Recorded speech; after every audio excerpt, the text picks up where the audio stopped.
Hello, everyone, and welcome to We the People, a leadership summit on civic education. My name is Mark Gage, and I will be the facilitator for this event. We are joined today by the president of the Center for Civic Education, Christopher R. Riano, and by David Bobb, president of the Bill of Rights Institute, Louise Dubé, executive director of iCivics, Elizabeth Clay Roy, chief executive officer of Generation Citizen, Kerry Sautner, Chief Learning Officer for the National Constitution Center, and Amanda Susskind, President of the Constitutional Rights Foundation. Welcome, everyone. The format for tonight's webinar will be a discussion among tonight's panelists, followed by a question and answer session. Feel free to put your questions in the Q&A or in the chat. And with that, I will turn it over to the president of the Center for Civic Education, Christopher R. Riano. Christopher. Thank you so much for that wonderful welcome, Mark. And it's very exciting to have a chance to celebrate a civic and constitutional education with everybody who's joining us this evening. And even more exciting for me is to be joined by so many brilliant leaders from across the civic and constitutional education space. So as Mark mentioned, definitely feel free to populate the chat with questions. We're definitely going to have a Q&A session later. But one of the things I'm so excited about as the center celebrates, I want to say it's our 38th or 39th big weekend of We the People and our student competition with thousands of students and teachers and others from around the country competing this weekend, is to have a chance to talk about how civic education and constitutional education looks, and especially to have that chance to talk about it with my fellow brilliant leaders in the space, and to talk about and have a chance to chat over what a civic and constitutional education may look like today, and also what the future may hold, and to hear from some of the leading lights in both of those arenas. And as I say that, I want to actually start off with talking about some of what is happening today, and some of how a civic and constitutional education looks today. And Louise, I'm going to start with you because you are the unofficial dean in many ways of all of us who help lead in the space. And Louise, can you kick us off with a little bit of a background and discussion on the work of iCivics today and some of the amazing things that you have when it comes to the Educating for American Democracy roadmap and the brilliant work that you see? How do you think through what a civic and constitutional education means in our daily space now? Well, first of all, thank you so much, Christopher, for this opportunity and for the work that you're doing. You've been such an amazing force and a welcome colleague to all of us. And you have been steadfastly encouraging collaboration and showing to everybody what that collaboration can look like when everybody gets together. And to me, that is the essence of civics. It is the essence of working towards common ground and across differences to actually make change and improve our country. And so we do that with, as we've talked about in EAD, reflective patriotism. So with that, I'll take up your question, and I thank you to my colleagues who probably have much better things to say. I'll just start it off by saying that this is such an exciting time for civic education. Those of us who have been here a while, you new people are so much better than we are. We were in completely ignored for years in civic education. Civic education did not get the resources and the attention it deserved. I think at this point, we are seeing a massive movement toward the importance of civic education as part of the solution to strengthening our country and strengthening our institutions. And that is because we are coming together. And that is because there is a problem and we are part of that solution. So I think we are all speaking in one voice on that. Many of the folks here today in the audience and on the panel have participated in Educating for American Democracy. And we thank you for your colleagueship on that project. It is one of the most exciting things, initiatives that have come out of civic education for a number of reasons. The first one being that it is a massive effort, right? So it's 300 people coming together to give to schools, districts, and states guidance about how you would achieve excellence in history and civics together. So history and civics, no more apart. We have to teach them together for context. We have to teach it in accordance to a federalist system. That means it will not be the same in across all of the areas, all the states in our country. There will be different answers, but we should be asking questions, and we should be asking tough, difficult questions. And we will get better and worse answers, but we will get answers that will be right for that community or for this other community. So that's the premise behind Educating for American Democracy. We've done the hard work. It was actually very difficult to achieve common ground around even the basic word that we use for our system of government. We talked about, was it a republic or was it a democracy, right? There are political affiliations with that terminology. And then ended up with the word constitutional democracy and reflective patriotism. Both of these are terms that we evolved through our partnership across ideological lines. So thank you for that. Thank you for doing that work. There will be a lot of implementation from there. Everybody will participate, but I think it offers a vision for civic education to go forward, for history and civic education to go forward. That's one. The second is that there are now a set of policies that are being proposed across states. There are hundreds of bills now in this current legislative session. There's also a major effort called the Civics Secures Democracy Act at the federal level. That is a bipartisan bill that has a substantial support. And we think that will allow a set of work to happen in civics and history. And we're very excited about that. And we are also obviously collaborating on that as well.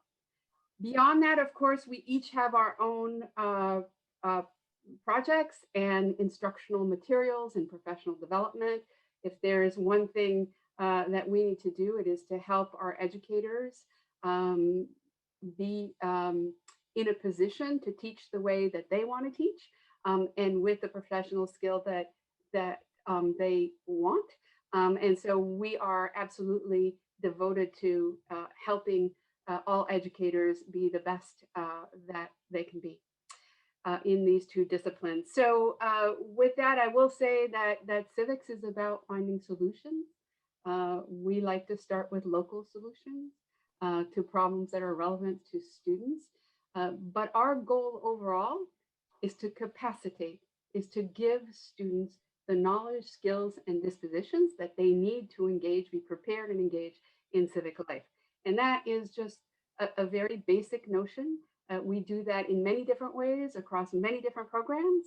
And all of those things are valuable as long as we keep primary the notion that first and foremost, students will graduate from high school either prepared and engaged with us in a community towards one country, or they won't. And some of them will not go to college.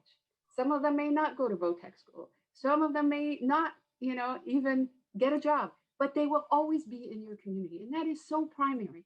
And that is one essential goal of our school system. And we need to come back to that. Not in some kind of antiquated notion, but we need to make sure that our country stays first and foremost as our goal of our school system. So with that, I'm going to end there and let you take it over. Louise, that was wonderful, Louise. Thank you. And what it makes me think about, and I'm curious to hear something that you've mentioned and see what Liz or Amanda think about this. So Liz, Amanda, and I are kind of the new kids on the block.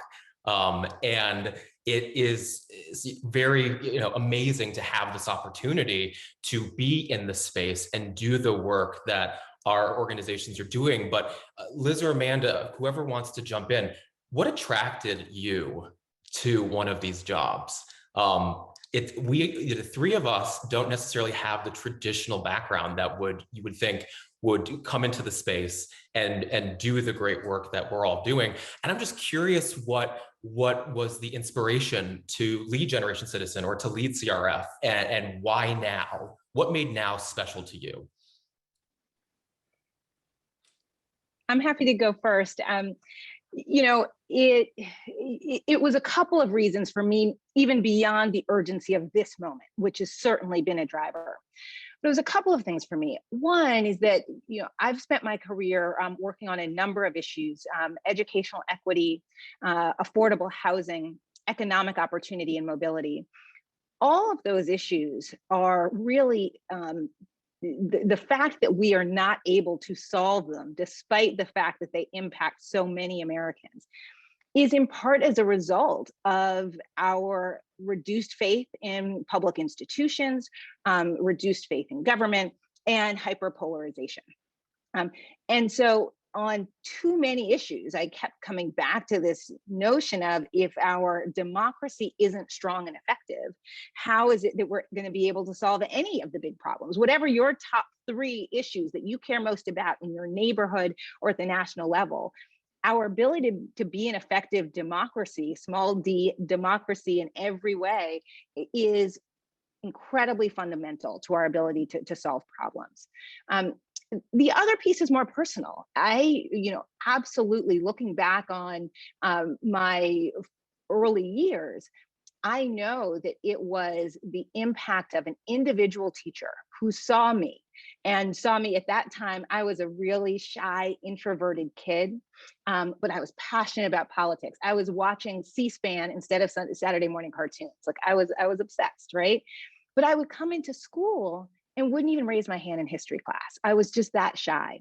But I had one teacher who I started to open up to and told about how actually I would go and knock on doors for candidates. And I could be very vocal if I was, talking about something that I was excited about going on in our civic life. But that wasn't translating to school. This one teacher helped me. He really helped me understand that my view of the world was as meaningful in terms of my contributions as a student as my perspective on a particular book. And that helped me come alive in really important ways. And so I really got so animated about Generation Citizen's model, because our approach is both through a curriculum as well as through meaningful teacher professional development and coaching, is to help teachers unlock that sense of agency and a civic power that all young people have. And so while I believe so strongly that the work that we do at Generation Citizen, the work that all of us do around this virtual table, is really important for supporting our democracy in ways that are incredibly urgent, but I also just feel so animated about the chance to help teachers unlock that potential in young people around the country, because I know that will also have really powerful impacts. That is so well put, and couldn't be more perfectly said, especially as I know all of our organizations, think about what a year it's been to be a teacher, right? And what a really incredible year it's been to be part of this profession, whether as an educator in K through 12, an educator in higher education, or just being a part of what this year's been like. And Amanda, I'm curious to hear about your story and your journey into this space, and how that looks, and how that's, how exciting it has been to have you as a thought partner on so much of the work that we're all doing. Well, first of all, thank you, Chris, for putting this group together. It's nice to see everybody, meet some new people, and see some friends again. And I know there are teachers on this call, and I want to make a special thank you to teachers. In the last year, the challenges have been profound for teachers and students and families. And I know all of us in this space have been struggling with, in our own struggles, but also trying to make sure that the resources aren't just being delivered, but land. And so it's very important to have that teacher partnership that I think we all have. And we're at CRF, we're so grateful to and appreciative of our teachers. I have been in the space of fighting hate, terrorist extremism at the ADL. I was the LA regional director of a national civil rights organization. And one of the things we talk about when we talk about extremism is folks that want to subvert the democratic process. And I had been thinking for, I don't know, 3 or 4 years, I would say around middle of 2015, it started really dawning on me, this concept of what is subverting the democratic process and what can we do to get to the root causes. And while I had a great deal of satisfaction working in the space I was, we did a lot of anti-bias and moved into even sort of anti-racist work at some point. I identified something that was going on in schools or something that wasn't going on in schools as being a direct proximate cause to this, this problem we were having with folks that are getting radicalized and the rise of extremism. And I don't even want to say the rise, but the coming out of the woodwork of the haters and the white supremacists and folks like that. And I do attribute some of this to a lack of civic education and the fact that for several decades now, there's been a reduced amount of funding and respect for this field. And it's so important that we lift it back up again. And I think we are. And I think 2020, in some ways, as miserable as it was for all of us, did provide a launching point. We saw firsthand the importance of how students wanted to be part of the solution, how many people took to the streets after the murder of George Floyd, how people responded to fact versus fiction in the context in the lead up to the election, the sort of rolling constitutional crises we had around the election and subsequent to the election, leading up to January 6th. And it didn't take long before, I'm sure all of you on the panel had this experience, we could almost talk in shorthand as we described to funders and board members and supporters what we did. Well, we might have said, you know, look what just happened, and think about the epidemic we have in this country of civic illiteracy. And so it isn't a leap anymore to understand the importance, not just of providing resources, but of having them be effective. And this is something I'm so proud of the work of CRF for almost 60 years. Next year is our 60-year anniversary. We've been producing amazing materials like the Bill of Rights, our lesson plans that we do in our BRIA publication, the work we do in schools around civic action projects. We do a lot of direct work with youth, but most of our work is in partnership with teachers. And like I said at the beginning, lifting up those much beleaguered and underappreciated warriors to get this information out there. And you're exactly right. You know, Louise, when you talk about knowledge, skills, and disposition, these are the sort of catchphrases. What our ultimate goal is, all of us share this, that those students that are going through high school and sometimes in college and learning about what our Constitution means are developing more than just an awareness of what it is, but are developing an engagement and, to use Liz's term, an agency in the future of this country through civic education. That's what good, dynamic civic education does. And we're just happy to be part of it. I'm very, very happy to be part of this panel.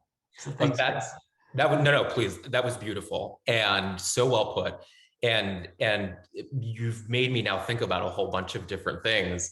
But one of the things that I really like that you mentioned is how much this year has really been unique and transformative.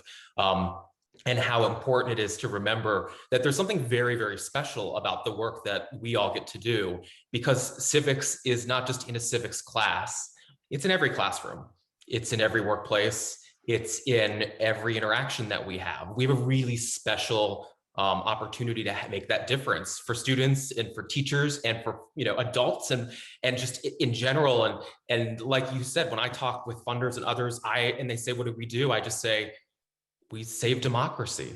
We are the people that are helping to protect so much of what we feel is important about our, the place that we all call home, and are at the front lines of making sure that that's secure and safe going forward. And Curry and David, I want to make sure to get your voices in too, because because you both have been doing this for a long, not forever and ever, but for a long time at incredible institutions. I mean, David, BRI is right at the center of so much important teacher and professional development, and truly some of the best resources. I mean, I definitely go to your resources frequently. And Curry, you're running a museum, a museum that's dedicated to the things that we all do on a day-to-day basis and teach about on a day-to-day basis.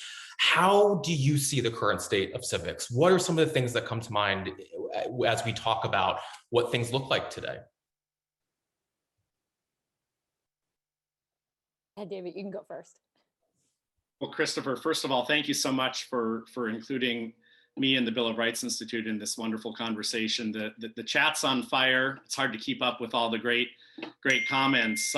You know, I have to start though with a quick story, and that is back in the aughts, because I have been doing this forever, I had the chance to be a judge in the Michigan State Finals for We the People.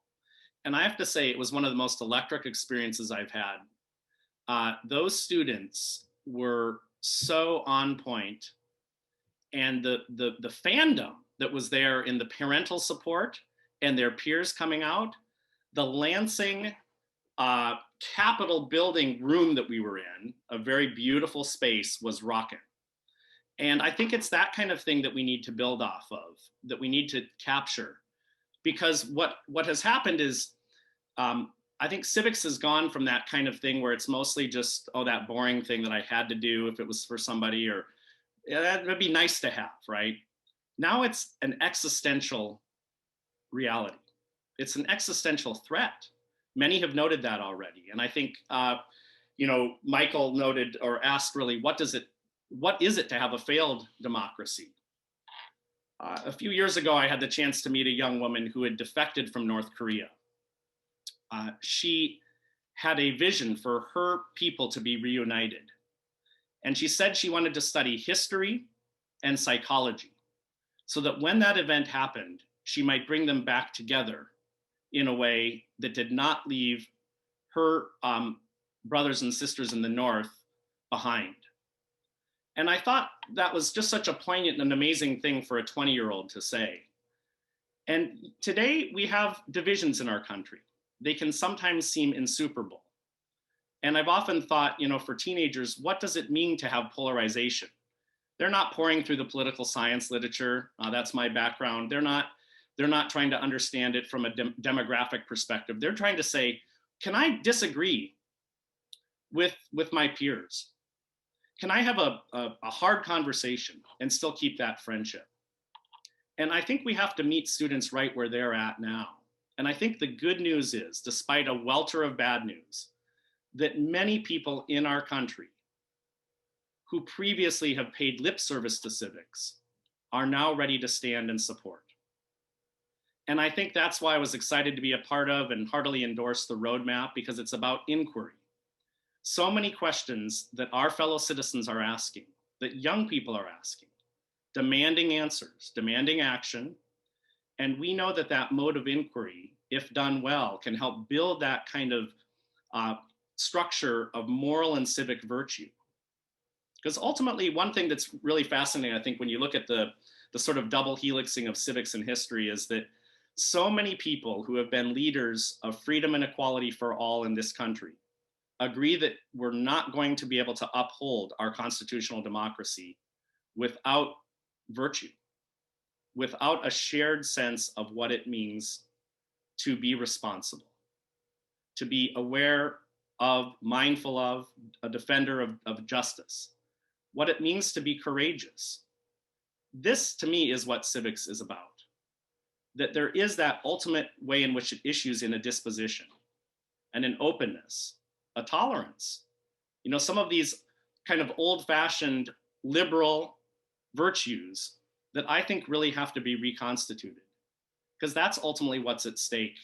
You know, the thing about our work and the work that so many of you as educators are doing in whatever subject areas you're teaching is so vital, because you're imparting those skills. Yes, you're imparting the knowledge, but ultimately you're shaping young souls who are going to go out there and live their lives in such a way as to whether every day they want to support our constitutional democracy or not. And you don't always get to see immediate returns on that. But we certainly are seeing it now in the investment that we have, well, maybe not made as much as we needed to 25 years ago, 20 years ago, 15 years ago.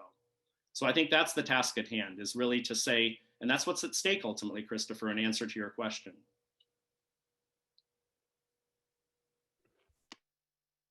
Corey, go ahead. Because that was beautiful, David. Thank you. Go. Okay, great. Well, again, thank you, Christopher. Thanks to all the teachers here.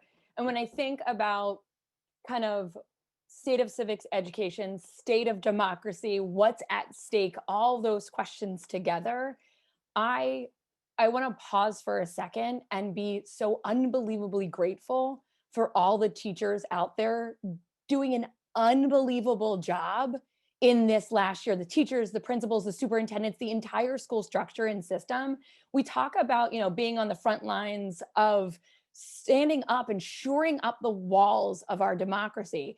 But let's be honest, they're on the front lines. The kids are on the front lines. They're in these very, very tense and hard situations. And our job is almost to be like the crew on the back end and making sure that they have all the tools that they need to keep going, get the food going, every single support and supply that we can do for those guardians of democracy in those classrooms, on those streets, working with those kids in the library, working with those students and talking to the parents every day. That is where the real work is being done. And I'm just honored to be a part of that system, even if we're on the tertiary or fifth layer of that system, to be able to think about all this great change that we're doing. So when we think about the state of democracy, when we think about what's at risk, we have a huge risk, an unbelievable risk that every one of us society needs to take hold of, grab onto, and become the guardrails for this democracy. But at the same time, when you're on that edge, you can leap too. And that's the beauty of this. When we think about what we do, we're ensuring that we're telling the stories of we the people. And that means all the people. And we haven't always done that as a society. We haven't always told hard stories and that hard history along with the amazingly beautiful stories. And I think we can handle it. We can handle that coin with the two sides, one that makes you cry because it's so sad, and the other one that makes you cry because there's just so much hope and joy. Because that's what human beings are. There's this mixed bag of brilliance and beauty and awfulness together. And that is our history. And we embrace all of it. I have a running joke, when we think about our history and when I embrace all of it, you have that person in your family that's just kind of crazy and you still love them. It's okay. We can do that with American history too. We can embrace all of it. But what we do as civic education institutions is make sure the supplies, the tools, and everything is there to support our schools and our teachers and our students. And we need to keep that work going with the feedback and the asks from our teachers. And we're listening with giant ears. And we need to use our structure and our buildings and our infrastructure and that giant museum we have in Philadelphia that's on the most historic square mile isn't my museum, as much as I call it my museum. It isn't. It's our museum.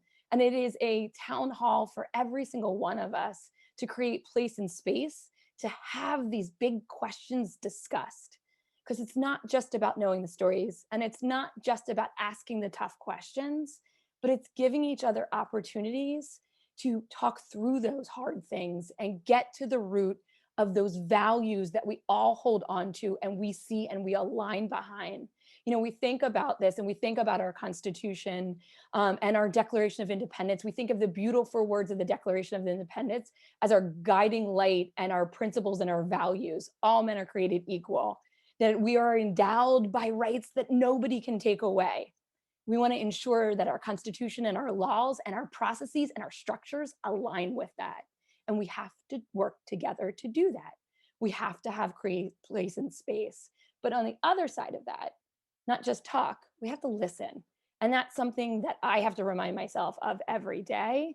Don't think a counter. Don't think about what you're saying next. Just listen. And this has been an amazing first 15 whatever minutes or half hour of listening to all of these brilliance. And I'm just so grateful that we and the great thoughts and the great practice of the teachers in our community and the civic ed people in our community as well. So thank you for having me. This has been so much of a learning opportunity already. That was beautiful. And I love what you said. And it reminds me of something that, Louise, you and I have talked about this before, how all of our organizations are nonpartisan. We all attempt to give teachers and students tools so that they can go into the world, like Liz mentioned, and make a difference and be informed, beautiful American members of our complicated democracy.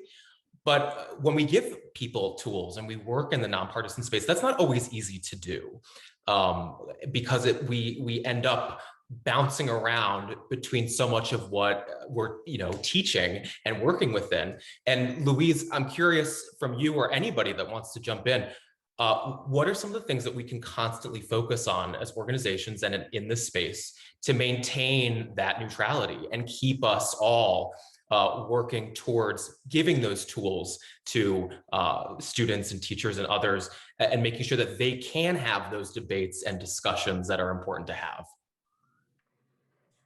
I think, let me just reframe the question slightly in line with the way that Kerry is approaching it. I think it matters a little less what we think, but how we support educators in doing just that, right? I think I've been here 7 years leading iCivics, and over this period of time, the job has gotten more difficult. And I think that's what you're reflecting with your question, Christopher. We were at a place during the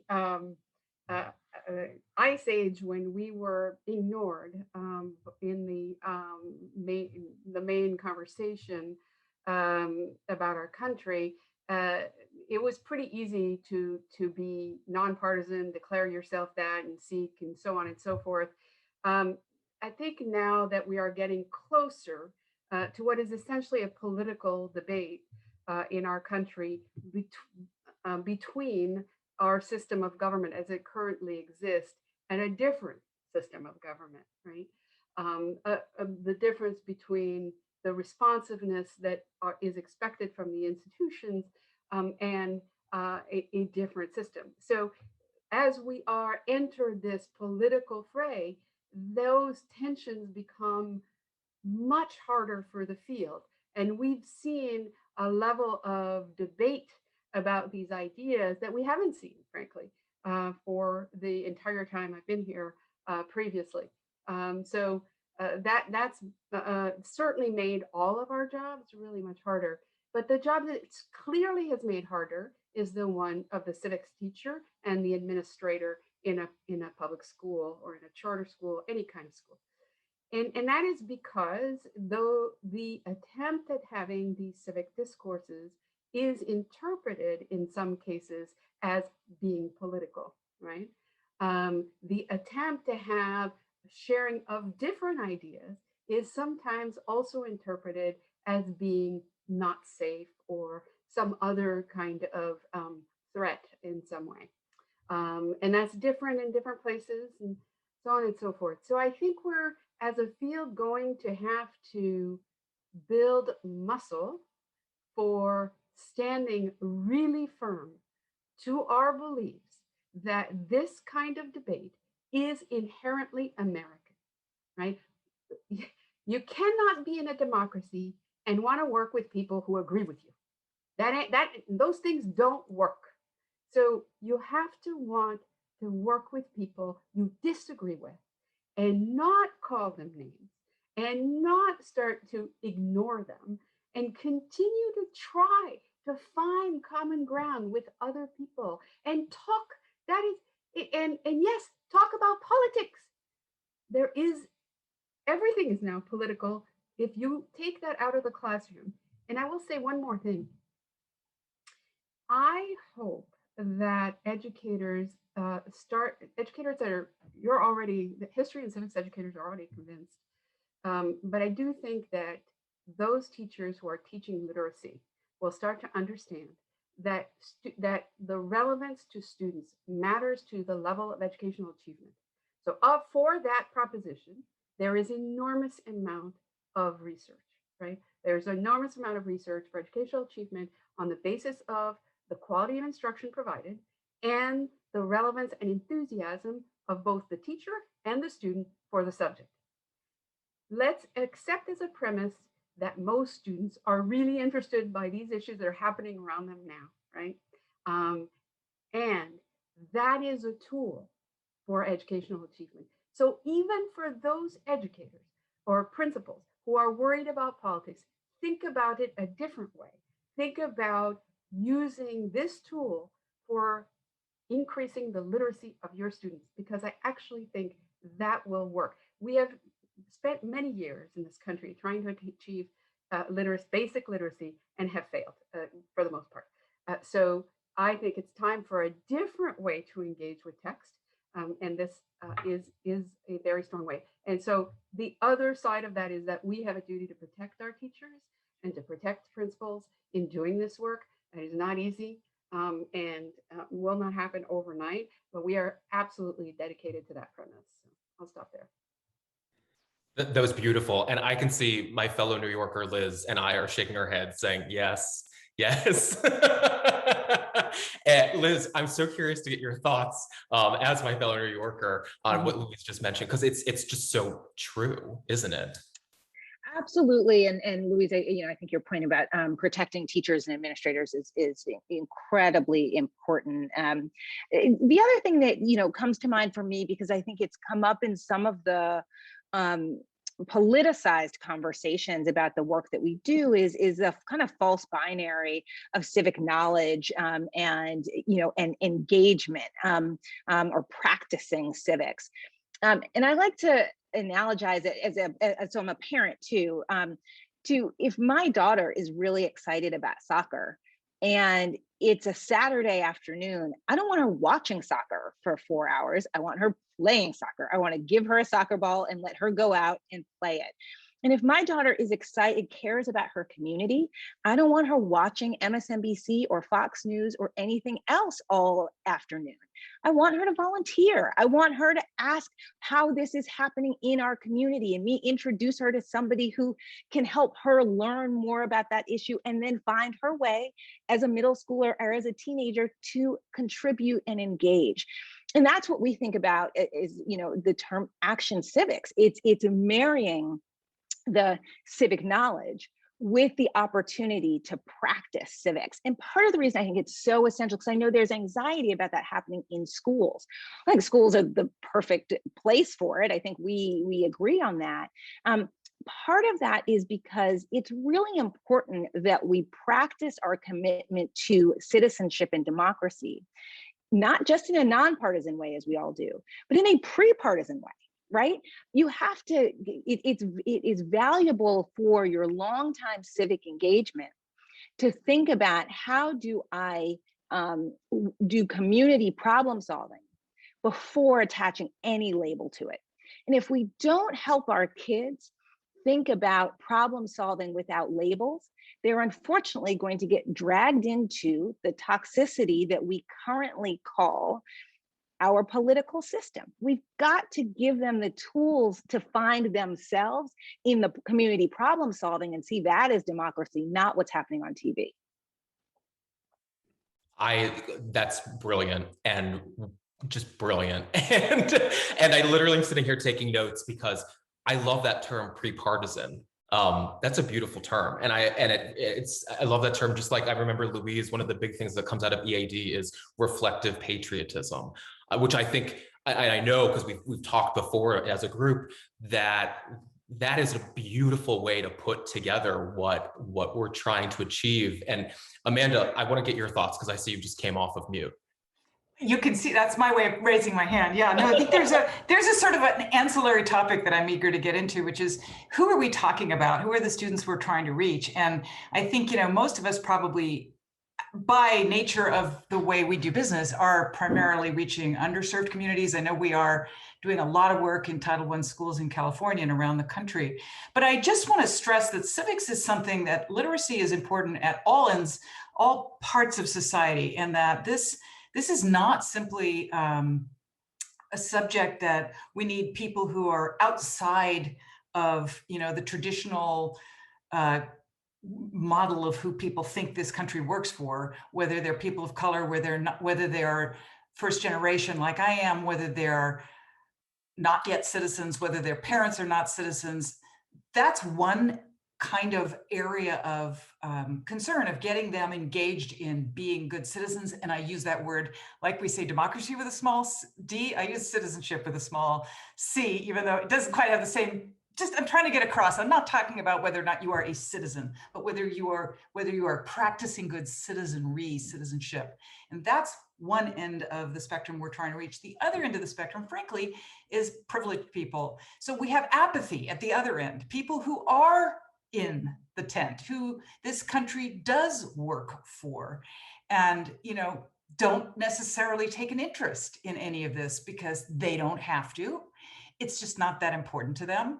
And so that apathy is working against us as well. And it is as important to bring those privileged, maybe slightly undereducated because they haven't felt like they need to be involved in this, into this discussion.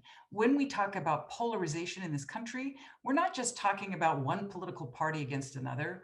We're talking about haves versus have-nots. We're talking about suburban versus exurban versus rural. We're talking about, people of different backgrounds and races and ethnicities and orientations, and everyone brings a different perspective. When we talk about doing this work, we have to remember that a big part of what we're talking about is bringing everybody into this discussion. It doesn't work. We don't have democracy unless everyone participates. And that also means everyone has access. I think one of the really important things to that point is something that we've seen happen in the college ranks that needs to happen a lot more in K-12, and that's open education resources. And I think it's true that in a way, each of the organizations represented here has been among the pioneers in that effort to publish free, now online materials. BRI has about 4,000 of them that we make available online that everyone can have access to. In the college ranks, the textbook business is dying because college kids said, we're done with $400 textbooks. And I think the textbook kind of industry that has really ill-served the civics and history space needs to have a reckoning.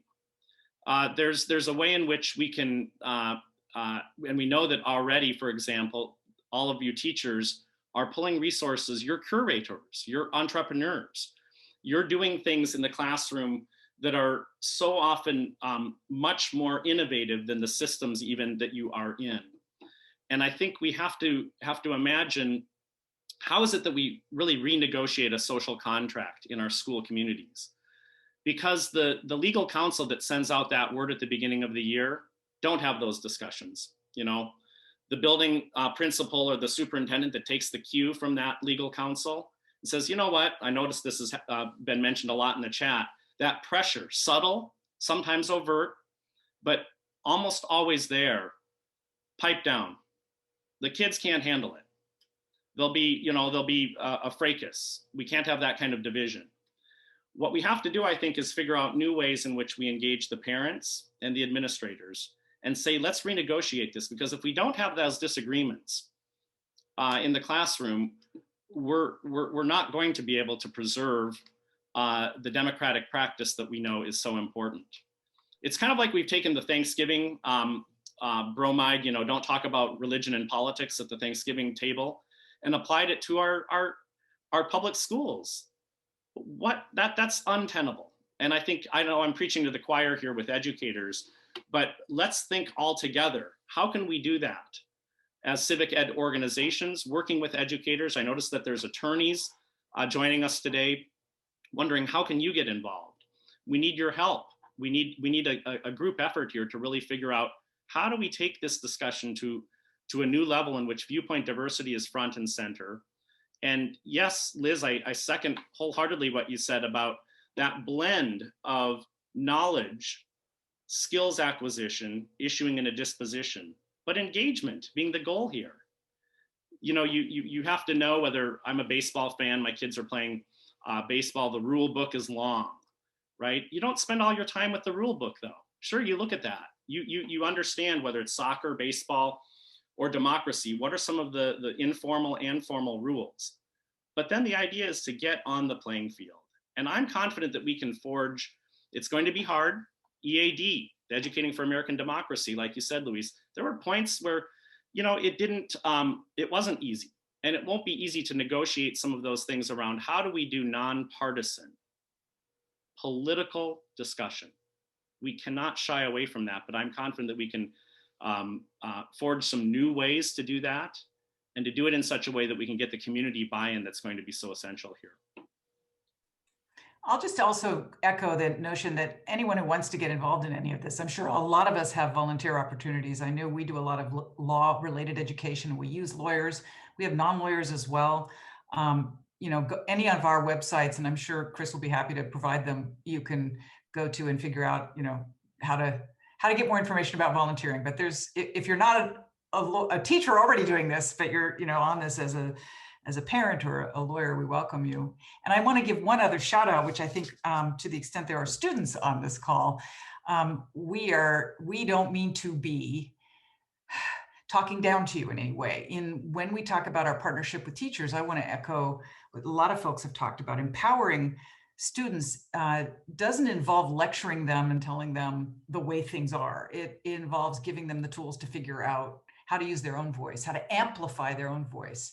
You students have voice. You have a good, loud voice, and we've seen it a lot in the last year and even in the last couple of weeks.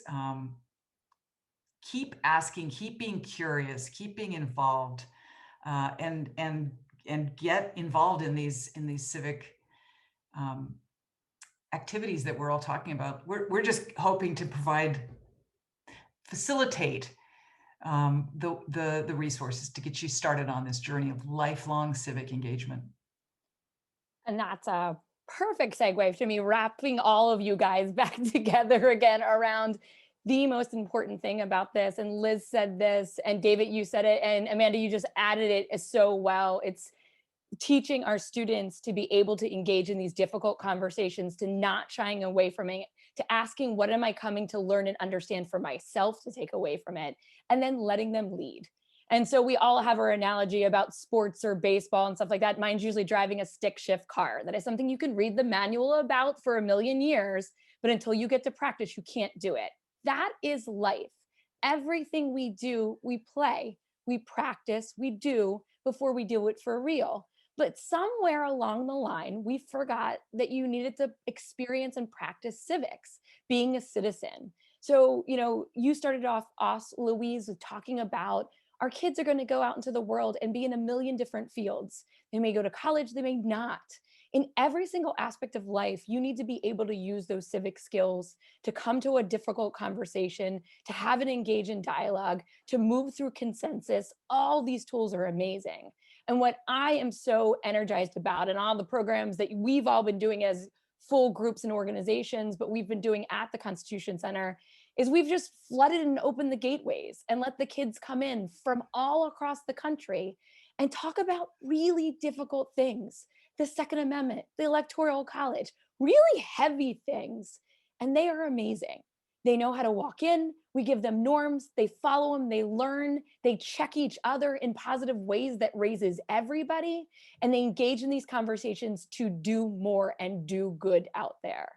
And think about it. If we have generations learning how to do this and practicing and engaging in their community and engaging in national dialogues that matter, they are energized. They are ready to go. Let's not wait till they become adults. Turn them loose now. Let them run the community dialogues. Let them run the dialogues with adults. They can move things. They can move mountains. They can move everything. But I think we should look to our students who are doing this with our great teachers and say, let's give them power.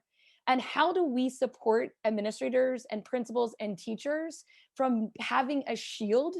We talk about Marvel Comics way too much in the National Constitution Center, and we talk about Nick Fury. We want to be the shield system. We want our civic education organizations to be that shield for those schools and say, hey, Is it really hard to have this conversation right now? Do you need to have it in a way that you can open up the dialogue? Tap us in. We'll jump into your classroom with you, and we'll be the ones that jump in and do this, so we can give you the supports you can need, and you can do the great teaching that you're experts at. So we can need to be a full national community of resource, civic learners, and civic teachers together. And we're here, we got your back. So you call on us. That's what our jobs are. I just love that. That was amazing, and I love the analogy to the incredible work and and to comics and everything. I just love that because it sometimes definitely feels that way. And I want to make sure that I turn in just a minute to some of the questions that I see. I mean, the chat is on fire. I see questions coming in rapid fire. But before I do that, I want to make sure that I have one question that I'll throw out to the group and anybody who wants to jump in. It is, what's our greatest challenge right now? I mean, we are that shield. And I think one of the things that's been so surprising to me, and I'm sure Liz and Amanda, you feel the same way coming into this as you know, new folks to the field. The challenges I anticipated are totally not the challenges that I feel I'm facing on a daily basis. Quite the opposite, actually. And I think there's good and not good in that. And I think that's one of the things that's been so incredible when we're trying to create these civic safe spaces, right? And I really like how that came together. But I'm really curious, what do we feel? And like I said, anybody wants to jump in, what do we feel is our greatest challenge right now that we are facing when it comes to the future? And how can we address that challenge or challenges head on? Well, I'll jump in. There's an obvious hyperpolarization, I would say, is a huge issue. You know, civic education isn't just in history and government, but in sort of anywhere where people need to become empowered and involved. You could have civic education in medicine, you know, to help people understand fact from fiction in certain conversations that are taking place around the country now. It is a very difficult divide in our country that I think is unprecedented, and I think has been amplified during the last year. The challenges, the grief that we are undergoing as a country following this, maybe as we start to see light at the end of the tunnel through this pandemic, but certainly in the way it has impacted our daily lives and our children and our schools, is another serious challenge. But yeah, I would say the fact that we can't even come together to agree that this is necessary is probably number one challenge, which kind of gives you the action item of supporting Civic Secures Democracy Act, of reading the EAD, you know, the roadmap on the iCivics website, of getting involved as volunteers in bringing these lessons into your classrooms, and as a student in caring about these issues.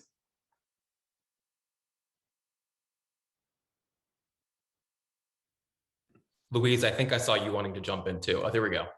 Well, I think, yeah, obviously what Amanda said is clearly my biggest challenge, which is to navigate a path. But I will also say that remote learning, the teacher fatigue, you know, I've heard from a lot of teachers saying, I want to leave, I've had it. And I think it puts a pressure on the school systems. I think a lot of parents have had it also.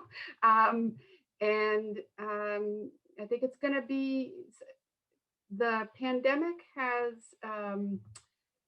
this is not new, but it has really highlighted some tensions in our districts, some of which appeared to be very copacetic before, are not. And so I see these tensions in my own community, and I see it everywhere. I think it's going to be a real challenge for the school systems to forge a path forward, because this polarization that Amanda speaks of, it's along, it is not only a left to right kind of thing. It's got a million axes now. And I worry that schools are going to be on the short end of that stick, public schools and charter schools and all of that. So I think for us as an instructional materials provider, the technology divide that remains in our country is tough. The engagement divide, if we certainly hope that kids will be back in school full time, and many of them are already, but some are not. But even with that, I don't know that we're going to take in-school classes as the only mode, and I do think it causes a very increasing diversity of opportunity or challenges to opportunities, and I'm very concerned about all of that. And I would just build on that. I agree with what Amanda and Louise have said, and would just add, I don't know if folks around this table have seen, and everyone watching, in 2018, Pew Research did a massive national survey on trust, and it identified, both that trust in government has been declining broadly for 60 years. There have been points it's gone up a little bit, but generally the arrow is pointed down. It also, I think 64% of Americans believe that trust in each other has declined. So we're seeing not just distrust in government, which is us too, but trust in each other, the folks in our communities. And what is, I think, most distressing from my perspective on the research is that you have the lowest levels of trust in, they looked at about 7 or 8 different kinds of institutions, that included government, healthcare, criminal justice system. The lowest level of trust is from the youngest people. We, I think, can all understand, frankly, why some of those, why that distrust is there. I think it's important to begin with recognizing that as rational. However, that's a huge, to my mind, a really huge problem, and one that, requires us to, I think, address it head on, not to try to paper over the challenges that we have yet to overcome, but to involve young people and have them see themselves not as spectators of those systems, but as agents in those systems. And if they can't make change now, they should see themselves as sufficiently invested to be able to make change over time, or to see one of those systems that they want to get involved with and change it from within. Because with such levels of distrust in our systems, it seems really difficult for us to find our way out of the crises that we find ourselves in. I think one of the correlates to that trust deficit is alienation. We think young people are more connected. We know that they're more connected in some ways, but yet they feel more lonely. But yet there's an alienation that runs deeper. And some have mentioned in the chat, well, what is this business about talking about politics? Isn't that something different? I think what I mean by that and taking up those tough conversations is not that you would run pell-mell into them first off, but that you would find the place where students are connected, right? Civics builds civil society. There's lots of ways that we can start, I think, to break down that feeling of alienation. The late John Lewis said in his speech on the March to Washington in 1963 that he believed our task is to complete the revolution of 1776. Somebody wrote in the comment that one of our challenges is how to encourage young people to be critical but not cynical. And I wonder if Lewis doesn't point us to a path in that direction. The revolution of 1776 had many good things about it. It had troubling things at that time, though, that promise of equality was left unfulfilled. But I think the fact that Lewis and so many others pointed to the fact that there is still faith in the potential for us to complete it is powerful. And it says to young people and citizens of any age, our fellow Americans who feel alienated right now, that they have been left behind for lots of different reasons, that we would invite them into this thing, not as a cerebral conversation, just purely an academic thing, but that civics is a mindset that sets us on a path to actually solving this stuff. But while not erasing the pluribus, recognizing that there still is the possibility of an unum. And there's an aspirational quality to this. And I don't mean to suppose that this can be some sort of easygoing kind of mushy middle that we all fall into. It does not erase difference. We are going to debate and dialogue and have all kinds of differences in a nation of 330 million people. That's okay.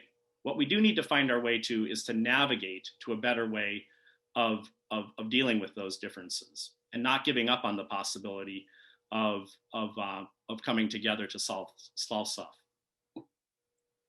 I like going after David because it feels like I've just been preached to, and then I want to jump in and get really excited. So sorry, I keep following you, but I love it. I heard this today, and it was, we come together for a community of learning with strangers, but in a public space. And I absolutely loved it. This idea that we come together as strangers, even if we know each other, but so often when we don't, and that is civics. We're coming together as strangers, we're coming together in a community of learning. And when we do that, when we practice that civics, we feel connections, we feel engaged, and that's what can help us turn cynical to positive. That's what can help us feel powerful, and might I dare say, hopeful. Because when we engage, we feel like we can make change and we can do stuff. And we can make things better, even if that's holding the line or making great change. And that really comes from us being able to connect with each other. I think this has been one of the most powerful experiences that I've had with working with students, training police officers, is understanding that the students came with such cynicism and such frustration and such anger. But when they were able to come to a community, learn together, and make change, they then walked away feeling like, now it's hopeful, now I believe, now I trust. And that is amazing. And that's, again, creating place and space for civics and for people to come together, not to flip sides, not to believe in everything the other one believes in, not to unify and become one, but to really engage in us and not other. And it's not easy, right? Courage. I mean, that's one of the things that we all aspire to do in our organizations, and it is to do that great work, that hard work. Unlike math, right? We don't deal with a hypotenuse, but instead we're doing the hard stuff. And it's one of the reasons why I was very excited to get involved in the field, because I actually love that challenge. And I'm sure that all of us feel that same way, because we are not facing the easy task. We are facing one of the hardest tasks. And yet that's what makes this probably so rewarding for all of us. So before I forget, because I will totally forget, and I cannot believe we are going to almost be out of time soon. Mark, I've been trying very hard to watch the chat and watch questions, and there are so many that are coming in. Like you said, the chat is on fire. Yeah, it really is. I want to make sure that we have saved this time for people that have come to celebrate on a Friday night. Something that I know this panel would celebrate any Friday night. So I want to make sure that to save this time so that people can ask us some of the things that are on their minds. Well, we had a lot of comments in the chat about this notion of good trouble, and a lot of you will recognize that as John Lewis, late John Lewis. Adria wrote that a lot of today's youth and activists are involved in public demonstrations and civil disruptions. Good trouble. How might we nurture youth to be motivated and engaged before they get mad? Any thoughts on that? So, a lot of people are, there's been a lot of events that have been triggering protest and unrest, but how do we get them involved in something that, before it gets to the level I don't think the two are mutually exclusive. You know, a lot of us are mad, and mad is okay. It's how you behave that matters, but there's a lot of reasons to be mad. There's a lot of things to be, and we have been, especially in the last year, dealing with things that are enraging, and it's an appropriate response. At CRF, we're very proud of the work we're doing to engage students in actual projects in their communities. We've partnered with Empower the People, which is the group led by folks that you probably remember after the terrible shooting in Parkland at the Marjorie Stoneman Douglas. There were those fierce kids that just stood up and started advocating for gun control in Florida. I mean, amazing. And so they've gone on now to form this group called Empower the People. And we are in partnership with them working on some of these projects. We are in every state of the country doing projects where kids get to spend part of their classroom time envisioning policies they want to change. This is more than just volunteering and service learning. This is action learning and taking part and being empowered to take part in civic life. So it could be anything from, you know, working on a stop sign at an impacted intersection to something like voting rights or gun control or whatever. We don't preach to the students what positions or what policies they should care about. We want them to get involved in the policies they care about, and we try to give them the tools to do that in a safe and responsible way. And that's the answer. It's not that they shouldn't get mad, it's that they need to know what they can do about things and how they can lift their voice to make a difference. Now from the, oh, I'm sorry, Liz, you had unmuted. Well, I was only going to say very briefly that, you know, that question is a reason why I think it's so important that we see the intersections of SEL, social emotional learning, and the civic space, right? Because it is important to help young people, and now thinking about elementary school age, identify emotions, be able to communicate about emotions, and be guided towards either both from their families and from their educators about appropriate action. Because, you know, Amanda's exactly right. There are a lot of things that are worthy of being mad about. And it is part of the role of schools to help support young people to think about how that can move forward into the community in incredibly productive and positive ways. And moving from younger generation to older generations. Doug made the comment, you know, someone else had said something about the need to engage multiple generations. Doug made the comment, how are the different organizations here attracting their attention and helping them? That is the older generations, not just the kids. I'll tell a funny story on that. We launched about a year ago, a ton of classes for middle schoolers and high schoolers. And guess who kept sneaking in? The adults. And so we quickly realized, we're like, wait a minute, that is so not a word a fifth grader uses. That person's an adult. We realized that there is a huge amount of adult learning that is not only needed, but desired too. So we very quickly added an adult program. And what we need to be really mindful of is, just like our kids, we need to ensure that we're doing this in a way that is for, you know, our constitutional lawyers that, you know, do this as hobbyists, to the people that are just checking to say, like, they're talking about this in the news and I have no idea what they're talking about. So we really want to be inclusive to all of our levels of learners, no matter what age they're at, and welcome them with relevant content and engaging content, and let them ask all the questions that they want to. So I say, you know, I really just encourage all of us to remember that you probably have adults sneaking into your programs too. We all talk about how we play iCivics games at night. So let's just be honest. We're all doing it. So it's a really fun thing. And how we put together those adult courses over the next few years is kind of where we're looking at going next. Can I just add one thing? The strange thing is we are noticing civic illiteracy. However, it is going up.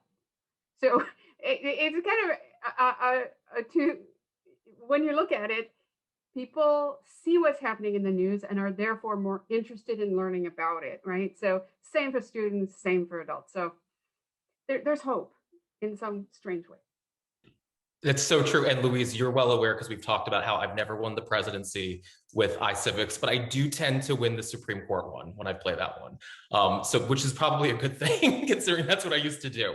But I think I just want to add something because I actually saw in the chat one of somebody that I know we've worked with at the center actually runs an adult education style program in Louisiana. And I saw that she's here. I hope she's still here, Martha. And it's incredible because it just, remarking on what you said, Curry and Louise, yeah, that's right. Adults need this too. And want to have these conversations. Everybody wants to have these conversations. Everybody's going to have these conversations. And one of the things that we are all trying to do is just give them that toolkit, right? And to know some of the background, but also know that as much as we want to talk about maybe the presidency, like usually it's your city council person or local elected politician that is far more influential in your life and can, as Amanda mentioned, put that stop sign outside your school. That is not going to be Congress that's going to do that. And I'm always amazed when I even ask my own students, to tell me who their local elected officials are, and nothing. And I just sit there and I think to myself, that's so critical because that's where change is most likely to happen. That's where change is so possible. So I just absolutely love what both of you mentioned. And Mark, I don't mean to take away from your work on the questions as we start to wrap up with our last few minutes. Indeed. Maybe just a few more. Someone made the point, and I know that there's been a lot of talk in the chat about protecting educators. So how do we protect educators who wish to, now this person says, stir the pot and engage conversations that are explicitly political? Should educators be doing that? Should they be bringing up issues in the classroom that are explicitly political and engaging their students with those issues? And then how do we protect those educators if they wish to do that? Have I stumped the panelists? Yes. I can't believe that. No, yeah. The answer is yes. That is a good answer. Yes. I mean, there's a tremendous amount of research on this. It's not even, the real issue is the latter part of the question, which is about how to protect and provide. I will propose a new constitutional amendment for that purpose. But it is really, this is why this is a movement, right? This is why we're all in this together, because we need to reframe this conversation so that the population understands, so that parents understand the importance of this work, and thereby give it the space for it to occur. That this is inherently linked with self-government. You cannot have, that's what Justice O'Connor founded iCivics, and that's essentially was her premise. You can't have one without the other. And that is part of the essence of that process.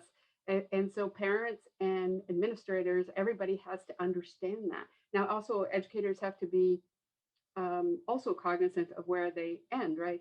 That's not a partisan place. And we have to protect free speech in that environment, but at the same time, they cannot be challenged, fired for it, which, I realize is a significant danger right now. I think as dangerous as the risk of losing one's job is, it's the chilling effect that I worry about so much. Because those very subtle signals, the parent that comes in a kind of bellicose way and says, I don't want my child hearing any more of that. Well, that's enough to shut down. And that's not because you all who are educators are not courageous.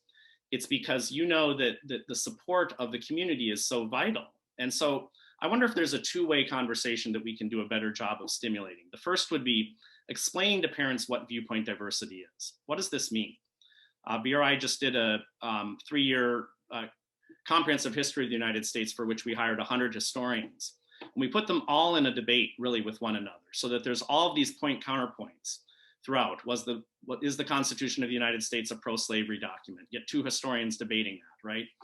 You have the interactive constitution from the National Constitution Center. There are all of these tools that each organization here has that help spur that viewpoint diversity. But Are we making them available to parents? We just retooled our entire website so that they could have easier access. Sometimes the curriculum and everything that happens in a 10th, 11th, or 12th grade classroom, and even younger grades, can be quite baffling or almost intimidating to parents. And so rather than giving them a stiff arm or even sending a signal that you're not welcome, how do we really educate them about what viewpoint diversity is and why it's so important? And I think on the flip side, organizations that work with parents need to do a much better job of making them sympathetic to the classroom enterprise. And that if they keep saying those words, I don't want my kid learning about, position X, we are going to continue to get more and more polarized. And so the arms race will have to end, and that is going to require some modeling. What are some districts that have done a good job?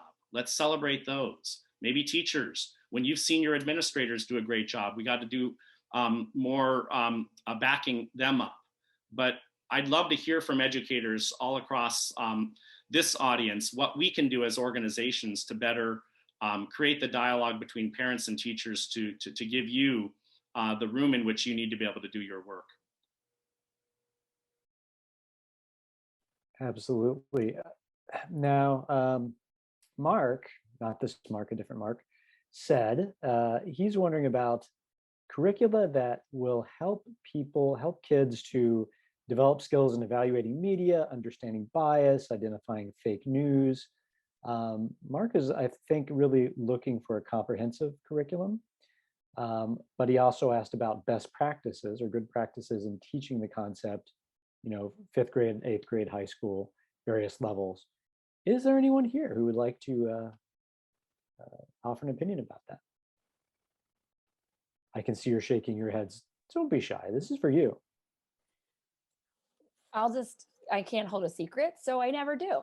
We are working on a full course on understanding the Constitution, launching it next year with high schoolers, adults, and then we're going to move to middle schoolers and elementary school kids. And our goal is to really utilize all the great partnerships, how we can support each other, but also offer a robust curriculum with great instructional teaching, assessments, and ways that teachers can use it to intersect with their own courses or as a full course and standalone as well. Because we agree with you, we need to be able to give, not just a la carte versions of this great tools, but an entire string to be able to pull along for a semester long course. So that's what we're working with our teachers advisory board on, to build that out and really make it a powerful tool for learners of all ages to really dive in deep and get their constitutional nerd on.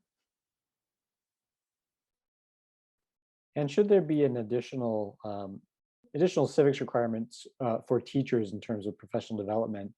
Or one person asked, adding civic education as a testing requirement, for example, in the ACT or SAT. Any comments? What are your thoughts on that? Additional testing requirements for civics or requirements for teacher PD. Sorry, go ahead, David. I'll be really brief. I'm concerned about that. I think, and it's one reason that gives me pause about handing too much to the federal government. We've seen what happens in other subject areas. I think the naturalization exam requirements that have swept across a lot of states are empty calories and don't do much. So I don't know that we really need, in order to create the groundswell, that exam requirement. I'm skeptical. Yeah, there's a lot of skepticism in the field for that. And I think it's a double-edged sword, right? So I think just about no one wants a bubble test. I think no parent wants that, no educator wants that, no one. So, okay, we're beyond that. The question is whether you should have performance-based tasks or some other form of deeper assessment, project-based, that's something like that, capstone project. It puts the social studies or civics and history in a very tough spot not to have accountability. So what EAD proposed was a set of competencies. I think a lot of education is shifting towards a competency model. I would suggest that we leapfrog the sort of traditional assessment and go towards a competency model as a field, in a way, you need to know whether you're making progress, right? It's not just about inputs and more time, more money. It's also about what you're getting done and whether students are learning.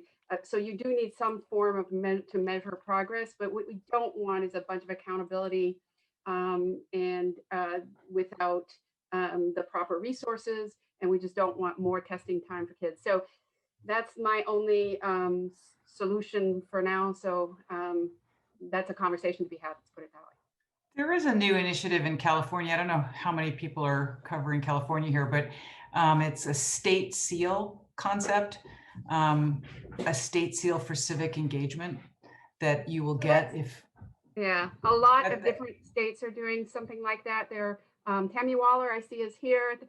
The great Tammy Waller from Arizona, who they also do a civic seal in that state. So do a lot of other states. They vary, and EAD did end up recommending that kind of. But there is a substantial, just to be clear, there's a substantial amount of research work that still needs to be done to validate a proper and a system that doesn't create more division and less equity among students. So that's a big concern. And I always think about, and I don't have an answer for this, so sorry if I just make us ponder and not have an outcome, talking about testing.